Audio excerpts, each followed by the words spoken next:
Welcome back to my channel. तो friends, आज हम बात करने वाले हैं कि नॉर्मली जो लॉस होता है वो कितना होता है, मेरा लॉस कितना हुआ था या फिर नॉर्मली और लोगों का कितना लॉस होता है। तो यहाँ पे टॉपिक पे सीधा जाने से पहले, उससे पहले मैं आप लोगों को यहाँ पे मोटा मोटा ऊपर से कुछ बताना चाहूंगी। बेसिकली दो सिचुएशंस होती हैं। सिचुएशन क्या होती है? पहली सिचुएशन होती है जॉब की, कि भाई आप खुद कमा रहे हो, मंथली कमा रहे हो और मंथली में आपने जो है अपना कुछ पैसा बचाया हुआ है। बचाने के बाद आप सोच रहे हो कि आप उसे जो है मार्केट में उस पैसे से ट्रेड लो। ट्रेड लोगे तो फिर कल को आपने सोचा कि भाई हाँ, मेरा पैसा हो चुका है, अब मैं ट्रेड लूंगा। ट्रेड लेने के बाद आपने पहली ट्रेड ली, उसमें आपका सोचिए कि भाई 100 या फिर 200 का लॉस हो गया। वो आपको यहाँ पे खलेगा कि भाई मेरा 100-200 का लॉस क्यों हुआ। क्यों खलेगा? क्योंकि वो पैसा आपने अपनी मेहनत से कमाया है, इसीलिए वो आपको ये लगेगा कि नहीं, मेरे को ये नहीं करना था। आप उससे सोचोगे कि हाँ भाई, मैं इसे क्या सीख सकता हूँ, आपकी गलतियों से सीखोगे आप उसमें। तो यहाँ पे हमारी दूसरी सिचुएशन आती है।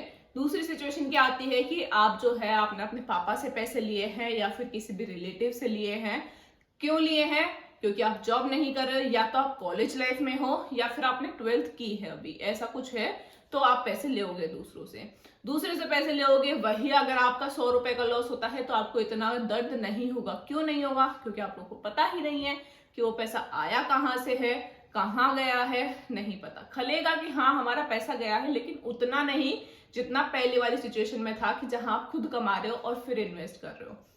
हमारा दूसरा टॉपिक क्या आता है? दूसरा टॉपिक आता है कि लॉस कितने होंगे। लॉस कितने होंगे डिपेंड करता है कि आप कैपिटल कितनी लेके आ रहे हो मार्केट में।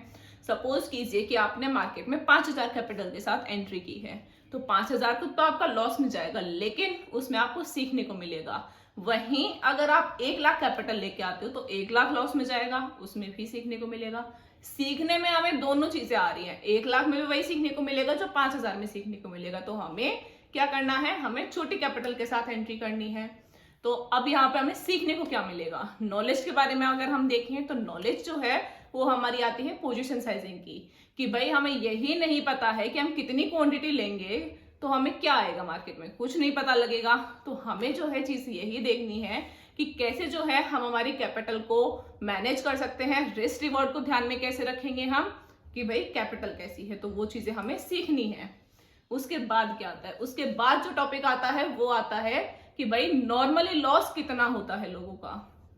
नॉर्मली जो मैंने देखा भी है यूट्यूब पे भी, जो मुझे लोगों ने बताया है, उस हिसाब से मैं आप लोगों को बताऊं तो नॉर्मली 1 से 1.5 लाख का लॉस हो जाता है लोगों का। और मेरा अगर बात करें कि भाई मेरा लॉस कितना हुआ था, तो मेरा थोड़ा सा ज्यादा हुआ था। मेरा ज्यादा क्यों हुआ था? क्योंकि मैंने कोर्सेज ही नहीं लिए थे। कोर्सेज नहीं लिए थे तो मेरा लगभग 2 से 2.5 लाख का लॉस हो गया था स्टार्टिंग में ही। मैंने गलतियां की, लेकिन मैं मेरी गलतियों से सीखी भी। ठीक है, तो अब आप लोगों को यहाँ पे क्या करना है कि आप लोगों को वही गलतियां नहीं दोहरानी है जो मैंने करी हैं। आप लोगों को यहाँ पे मेरी गलतियों से सीखना है। और आप लोग यहाँ पे क्या करेंगे कि आप लोग जो वो 1-1.5 लाख रुपए हैं जो लॉस में जा रहे हैं उसमें ना जाएं। तो उसके लिए आप लोग को पहली जो चीज है वो क्या करनी है? यूट्यूब देखना है। यूट्यूब पे वीडियोस देखनी है। वीडियोस देखिए, वहां पे सीखिए। सेकेंड चीज आ जाती है हमारी कोर्सेज की, कि आप कोर्स लीजिए दूसरों का, उनसे सीखिए जो आपको बेस्ट लगता है कि हाँ इसकी चीजें आप लोगों को समझ आती हैं। मेरे कोर्सेज भी हैं, आप लोग वहां पे भी जा सकते हैं, प्लस यूट्यूब पे फ्री कोर्सेज भी हैं, आप वहां पे भी देख सकते हैं। तीसरी चीज क्या आती है? तीसरी चीज आती है हमारी यहाँ पे पेपर ट्रेडिंग की, कि आप लोग जो है पेपर ट्रेडिंग कीजिए, वहां पे आप मार्केट को एनालिसिस कीजिए। पेपर ट्रेडिंग के एप्स भी आते हैं, वहां पे भी आप लोग देख सकते हैं, फ्री एप्स भी काफी सारे हैं। चौथी चीज आती है यहाँ पे बुक्स की। बुक्स भी काफी सारी हेल्प करते हैं हमें मेंटली भी और वैसे भी, कि भाई हाँ हमें जो है बुक्स आगे बढ़ने में भी हेल्प करती हैं। बुक्स भी मैं आप लोगों को नीचे डिस्क्रिप्शन बॉक्स में बता दूंगी, मेन जो है वो। फिफ्थ और सबसे जो है मेन होती है वो होती है जनरल, कि हमने मार्केट में ट्रेड की। ट्रेड करने के बाद हम उस चीज को लिखे कि हमने कब ट्रेड की है, किस टाइम पे की है, क्या रीजन है, सब कुछ लिखेंगे। और फिर उसके बाद क्या करेंगे? सेल्फ एनालिसिस करेंगे कि हमने ये ट्रेड तो ली, इसमें हमारा प्रॉफिट हुआ तो किस वजह से हुआ, और अगर हमारा लॉस हुआ है तो वहां पे हमने क्या गलती की है। तो इस चीज से आपको आपकी गलतियों से भी सीखने को मिलेगा और आपने जो प्रॉफिट्स कमाए हैं उनसे भी पता लगेगा कि आप कैसे प्रॉफिट में हो सकते हो। Thank you.